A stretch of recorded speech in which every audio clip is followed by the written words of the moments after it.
کے ساتھ ناظرین میں ہوں آپ کا میزبان رضوان علی شاہ۔ ناظرین، ہمارے اس پروگرام کا مقصد ایک تو اوورسیز پاکستانیوں کے مسائل کی نشاندہی کرنا ہے، دوسرا جو بھی سیاستدان پاکستان اور آزاد کشمیر سے یہاں پر آتے ہیں ان کے سامنے اوورسیز پاکستانیوں اور کشمیریوں کے مسائل رکھنا اور ان کا حل پوچھنا اور ان کو تجاویز دینی ہے۔ ناظرین، ہمارے اوورسیز پاکستانی کیونکہ اس وقت پاکستان کی سیاست میں بہت زیادہ انوالو ہیں، تو اس لیے آج کا جو ہمارا ٹاپک ہے وہ ایک میاں محمد نواز شریف پاکستان کے جو سابق وزیر اعظم ہیں ان کا وہ ڈان نیوز کو انٹرویو، ہمارا مین ٹاپک وہ ہے کہ جس انٹرویو نے پوری دنیا کے میڈیا میں ہلچل مچا دی ہے، اور نہ صرف ہلچل مچا دی ہے بلکہ ملک کی سلامتی کو بھی ایک حد تک خطرے میں ڈال دیا ہے۔ آپ ناظرین پوری دنیا میں نگاہ دوڑا لیں، جتنے بھی صدور پرائم منسٹر جب وہ اپنے عہدہ چھوڑتے ہیں اس کے بعد وہ اس طرح کی بیان بازی نہیں کرتے ہیں۔ نہ کبھی ہم نے سنا ہے کسی نے کہا ہو جی کہ میرے سینے میں راز دفن ہے، میں کھول دوں گا، میں یہ کر دوں گا، وہ کر دوں گا۔ تو یہ ہمارا مین ٹاپک ہے۔ اس کے علاوہ اور بھی جو اوورسیز پاکستانیوں کے مسائل ہیں وہ بھی ہم انشاءاللہ ڈسکس کریں گے۔ تو سب سے پہلے میں اپنے مہمانوں کا تعارف کراؤں گا آپ سے۔ ہمارے مہمان ہیں جناب حاجی شیر عالم صاحب، آپ کا بہت شکریہ حاجی صاحب۔ مسلم لیگ نون کی طرف سے ہمارے ساتھ ملک ابرار صاحب جو کہ مسلم لیگ نون لنکا شہر کے جنرل سیکرٹری بھی ہیں، بہت شکریہ جناب آپ کے تشریف آوری کا۔ ناظرین، پچھلے دنوں ہم نے آزاد کشمیر کے اپوزیشن لیڈر جناب چودھری محمد یاسین صاحب کا ایک خصوصی انٹرویو کیا تھا جس میں ہم نے ان سے مختلف سوالات کیے اور اوورسیز پاکستانیوں کے مسائل کے بارے میں پوچھا تھا۔ تو سب سے پہلے میرے خیال میں آپ کو وہ انٹرویو سنواتے ہیں اور اس کے بعد ہماری لائن کھلی ہیں، آپ بھی کال کر سکتے ہیں اور آج کے ہمارے ٹاپک کے حوالے سے آپ بھی پروگرام میں شامل ہو سکتے ہیں۔ تو پہلے چلتے ہیں انٹرویو کی طرف۔ ناظرین، وائس آف اوورسیز پروگرام کے ساتھ ویلکم، اور آج ہمارے پروگرام کے مہمان خصوصی ہیں آزاد کشمیر اسمبلی کے قائد حزب اختلاف اور Pakistan Peoples Party central executive committee کے ممبر اور بی بی شہید بے نظیر بھٹو کے درینہ ساتھی جناب چودھری محمد یاسین صاحب ہمارے ساتھ ہیں۔ تو آج ان سے اوورسیز پاکستانیز کے مسائل کے بارے میں اور جو حالات پیش آتے ہیں ان کے بارے میں ہم خصوصی انٹرویو کر رہے ہیں۔ چودھری صاحب، most welcome to the programme. میرا آپ سے کوشچن یہ ہے کہ ہمارے پروگرام میں اکثر اوورسیز جو کشمیری اور پاکستانی ہیں ان کا جو سب سے بڑا مسئلہ ہے وہ ہے ان کی جائیدادوں اور قبضوں کا، تو اس کے بارے میں آپ کیا سمجھتے ہیں کہ اس کا کیا حل ہونا چاہیے اور اس کا کوئی سولوشن ہے آپ کے پاس اس بارے میں؟ بسم اللہ الرحمن الرحیم۔ میں سمجھتا ہوں جی کہ اوورسیز کشمیری اور پاکستانی جو ہیں وہ پاکستان کی معیشت میں ریڑھ کی ہڈی کی حیثیت رکھتے ہیں، اور یہاں بسنے والے جو پاکستانی اور کشمیری ہیں وہ ایک بڑا اثاثہ ہیں پاکستان کے اور کشمیر کے لیے، اور سفیر ہیں ہمارے پاکستان اور کشمیر کے۔ تو میں یہ سمجھتا ہوں کہ یہاں جو لوگ وہاں پاکستان کے یا آزاد کشمیر کے اندر جو سرمایہ کاری کرتے ہیں، جائیدادیں خریدتے ہیں، ان کو جو ہے وہ بہت اہمیت دی جانی چاہیے، اور ان کی جو سرمایہ کاری ہے اس کو تحفظ ملنا چاہیے، سیکیورٹی ملنی چاہیے، اور بالخصوص جو لوگ وہاں کوئی جائیدادیں خریدتے ہیں اپنے علاقوں میں جا کر کشمیر کے اندر، ان کے واپس آنے کے بعد جو ہے وہ مختلف لوگ ایسے ہوتے ہیں جو مافیا ہے وہ قبضے کر لیتے ہیں، ان کو پتہ ہے کہ یہ لوگ واپس نہیں آ سکتے، اتنے جلدی آئیں گے تو ہفتہ دو ہفتے رہیں گے تو پھر چلے جائیں گے۔ تو میں سمجھتا ہوں ان کو قانونی تحفظ ملنا بہت ضروری ہے، اور اس سلسلے میں میں آزاد کشمیر قانون ساز اسمبلی کا جو آئندہ اجلاس ہوگا اس میں یہ انشاءاللہ سوال بھی اٹھاؤں گا اور حکومت کو یہ تجویز دوں گا کہ وہ اس معاملے میں جو ہے وہ لیجسلیشن کریں، قانون سازی کریں، اور اسپیشل کورٹس جو ہیں وہ بنے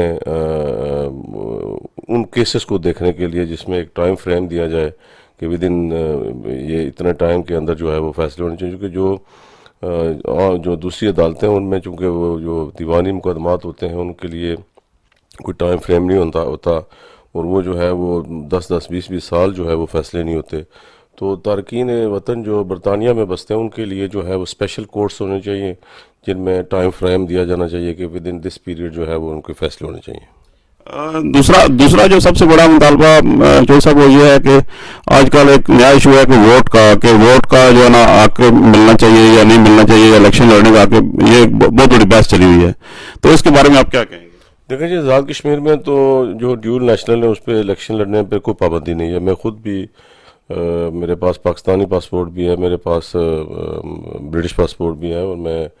خود جو ہے وہ 4 دفعہ میں خود ممبر اسمبلی بنا ہوں، ایک دفعہ میرا کزن وہاں سے ممبر اسمبلی بنا ہے۔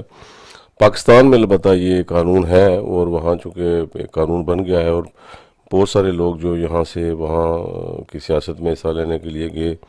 انہیں جو ہے وہ اپنی نیشنلٹیز جو تھی، وہ برٹش نیشنلٹیز جو وہ سرنڈر کرنی پڑی ہیں۔ تو میں یہ سمجھتا ہوں کہ آزاد کشمیر کی طرح وہاں بھی ہونا چاہیے، وہاں بھی یہ حق دیا جانا چاہیے کہ اگر کوئی یہاں سے بندہ جاتا ہے الیکشن لڑ، تو ڈیول نیشنلٹی تو پاکستان کی حکومت نے الاؤ کی ہوئی ہے، برٹش گورنمنٹ نے الاؤ کی ہوئی ہے۔ یہ پابندی جو ہے یہ میں نہیں سمجھتا کہ یہ مناسب ہے پاکستان کے اندر، کشمیر کے اندر تو ہے ہی نہیں۔ جو صاحب آج آپ سے ملاقات کا فائدہ اٹھاتے ہوئے میں پوچھنا چاہتا ہوں کہ بے نظیر بھٹو بلا شبہ ہمارا قومی اثاثہ تھی، انٹرنیشنل لیڈر تھی، تو آپ کا بی بی شہید سے کافی گہرا تعلق رہا ہے، تو کچھ اپنی یادیں شیئر کرنا پسند کریں گے؟ میں سمجھتا ہوں جی کہ شہید محترمہ بے نظیر بھٹو وہ صرف پاکستان کی لیڈر نہیں تھی، وہ بڑی انٹرنیشنل لیول کی لیڈر تھی، اور ہم بڑے بدقسمت لوگ ہیں جنہیں جو ان کو ہم نے جو ہے وہ کھو دیا ہے۔ اور محترمہ بے نظیر بھٹو شہید سے میں نے بہت کچھ سیکھا ہے سیاست میں۔ وہ میری بڑی بہن کا درجہ بھی رکھتی تھی، میری قائد بھی تھی، اور میں سمجھتا ہوں کہ ایسے لوگ، ایسے لیڈر جو ہے وہ صدیوں بعد پیدا ہوتے ہیں۔ شہید ذوالفقار علی بھٹو کی شہادت کے بعد میں سمجھتا ہوں کہ پاکستان کو ایک بڑی لیڈرشپ جو ہے وہ محترمہ بے نظیر بھٹو شہید کی شکل میں ملی تھی، اور مجھے انتہائی دکھ ہے، افسوس ہے کہ آج وہ ہم میں موجود نہیں ہے۔ اگر وہ پاکستان میں ہوتی تو آج شاید پاکستان کا نقشہ ہی کچھ اور ہوتا۔ محترمہ جب آتی تھی UK تو ملاقات آپ سے ان کی ہوتی رہتی تھی یہاں پر اکثر؟ جی، ان کا جو یہ ایگزائل کا جو دوسرا جو دور تھا نا، پرویز مشرف اور نواز شریف کے دوران، حکومتوں کے دوران جو وہ ایگزائل میں تھی، تو اس دوران مجھے بہت قریب سے ان کے ساتھ کام کرنے کا موقع ملا۔ وہ مجھ پہ بہت اعتماد کرتی تھیں، میرے اس گھر میں بھی انہوں نے قیام بھی کیا فیملی کے ساتھ، بچوں کے ساتھ۔ تو she was a great leader, she was a great Democrat, اور میں سمجھتا ہوں کہ ایسے محترمہ بے نظیر بھٹو صاحبہ کی جو شہادت ہے اسے پاکستان جو ہے اس کو بہت بڑا نقصان ہوا ہے۔ جب محترمہ یہاں سے جا رہی تھی تو آپ کیا سمجھتے ہیں کہ ظاہر آپ تو بہت کلوز رہے ہیں، کہ کیا جذبات تھے ان کے پاکستان کے بارے میں، وہ کیا کچھ کرنا چاہتی تھی؟ میں وہاں کراچی ایئرپورٹ پہ ریسیو کرنے والوں میں سے تھا، پھر وہ جس ٹرک پہ جو بم بلاسٹ ہوا تھا اس پہ بھی میں موجود تھا ان کے ساتھ۔ تو وہ عجیب و غریب ایک سما تھا، لاکھوں کی تعداد میں لوگ جو ہے وہ پورے پاکستان سے ان کو ریسیو کرنے کے لیے آئے، اور بڑا ایک قافلہ تھا، بڑا جلوس تھا، لیکن وہ دہشت گردی کی وجہ سے جو ہے وہ پھر راستے میں، لیکن اللہ نے کرم کیا، اس دن محترمہ جو ہے وہ بچ گئی، لیکن بعد میں جو لیاقت باغ پنڈی کا جلسہ تھا اس کے بعد جو ہے وہ انہیں شہید کر دیا گیا۔ تو محترمہ کا جو پاکستان میں جو ان کا استقبال تھا وہ ایک قابل دید تھا، اور شاید ہی کسی لیڈر کا اتنا بڑا استقبال ہوا ہوگا یا ہوگا آئندہ۔ جی ناظرین، یہ تھے چودھری محمد Yasin, opposition leader Azad Kashmir assembly, اور ان سے ہم نے اوورسیز پاکستانیوں کے حوالے سے ایک دو کوسچن کیے، تو اس میں بڑی اہم بات ایک پتہ لگی۔ ایک تو انہوں نے یہ کہا جی کہ میں ڈوئل نیشنل ہوں، میرے پاس برٹش نیشنلٹی بھی ہے اور پاکستانی بھی ہے، لیکن آزاد کشمیر میں ایسی کوئی پابندی نہیں ہے۔ لیکن پاکستان میں آپ دیکھ لیں کہ وہاں پر یہ پابندی ہے کہ آپ اگر ڈوئل نیشنل الیکشن نہیں لڑ سکتے ہیں۔ تو یہ ایک بڑی عجیب بات تھی جو میں پتہ لگی۔ اور دوسری ایک خوش آئند بات جو انہوں نے چودھری محمد یاسین صاحب نے یہ کی کہ انہوں نے کہا کہ وہ اسپیشل کورٹس کے بارے میں، جو ہمارا مطالبہ ہے کہ اوورسیز پاکستانیوں کے لیے اسپیشل کورٹس ہونے چاہیے، انہوں نے کہا کہ آزاد کشمیر اسمبلی میں نیکسٹ جو سیشن ہوگا اس میں یہ ایشو اٹھائیں گے۔ تو یہ تھا ہمارا انٹرویو، امید ہے آپ کو پسند آیا ہوگا۔ ہم آئندہ بھی آپ کے مسائل جو ہے نا وہ اسی طرح لیڈروں کے سامنے رکھتے رہیں گے۔ تو آئیے چلتے ہیں پروگرام کی طرف۔ میں پہلا کوسچن آئی صاحب آپ سے ہے، آج کا جو ٹاپک جو بہت زیادہ میڈیا میں اس ٹائم اور انٹرنیشنل میڈیا میں چل رہا ہے، جو میاں محمد نواز شریف صاحب کا بیان ہے کہ جی انہوں نے دیا ہے بیان اپنا ڈان نیوز کو، پہلے ایک ڈان لیکس ہوئے ہیں، تو آپ کیا کہتے ہیں کہ اس میں انہوں نے ملک کی سلامتی خطرے میں نہیں ڈال دی ہے؟ اصل بات یہ ہے کہ یہ جو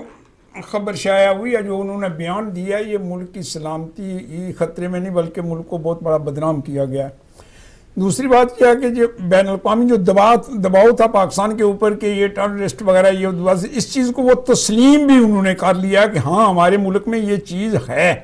ہمارے ملک میں ہے. خاص کر کچھ ایسی چیزیں ہیں جن کے اوپر ہماری گورنمنٹ اگنور کر رہی تھی, تو انہوں نے اس بات کو یس کر کے اپنے ملک کو مجرم میں ٹھہرایا کہ یہ ہمارے ملک میں خامیاں ہیں. ٹیررسٹ والی جو باتیں ہیں, خاص کر آرمی کے خلاف جو باتیں جا رہی ہیں, یہ باتیں ان کے جو اشارے زیادہ ہیں یہ وہ کام کر رہے ہیں. آرمی کا اصل بات یہ ہے کہ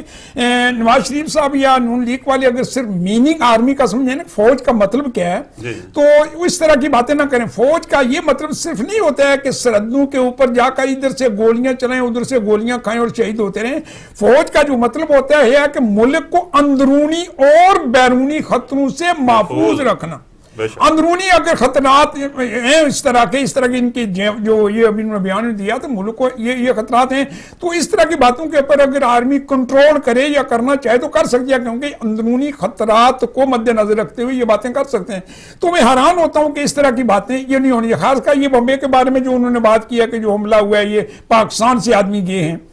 میں حیران ہوں اس چیز کے, حیران ہوں کہ یہ انہوں نے کیسے تسلیم کیا. اور یہ اتنے عرصے کے بعد آج اب ان پر مختلف قسم کے جو کیسز چل رہے ہیں, جب یہ کیس چلے تو آج ان کو جب پھنسے تو ان کو یاد ہے کہ یہ بات بھی ہوئی تھی. اجمل قصاب جو جس کے بارے میں وہاں پر بات ہو رہی ہے تو اس کو انہوں نے وہ جہاں تک ہوا تھا انہوں نے اپنے انڈیا کے قانون کے مطابق بات کر کے رکھ دی, جو کچھ نہ کرے. کلبھوشن جو ہے, ہاں یاروں یہ بتائیں مجھے کہ کیا پاکستان میں اس نے تباہی تھوڑی کرائی ہے؟ اس کا کبھی نام نہیں لیا میں نا وہاں پر دھماکے ہوئے, کتنے بچے تباہ ہوئے, کئی آدمیوں کی شہادت 150 یاد ہے ممبئی کے, ان کو 150 اے پی ایس کے بچے یاد نہیں ہیں. میں یہ کہتا ہوں کہ نواز شریف کو کیا وہ نظر نہیں آیا؟ آج اس کو کس حفاظت کے ساتھ رکھا گیا ہے, اس کی ماں وہ بیوی وغیرہ آتے ہیں ان کے ساتھ ملاقاتیں ہو رہی ہیں. کیا ہمارے جو وہاں پر جو قیدی ہیں کیا ہندوستان ایسا ہی کرتا ہے؟ یہ مجھے سمجھ نہیں آتی ہے کہ یہ ہندوستان کے ساتھ بالخصوص یہ مودی گروپ کے ساتھ نواز شریف کی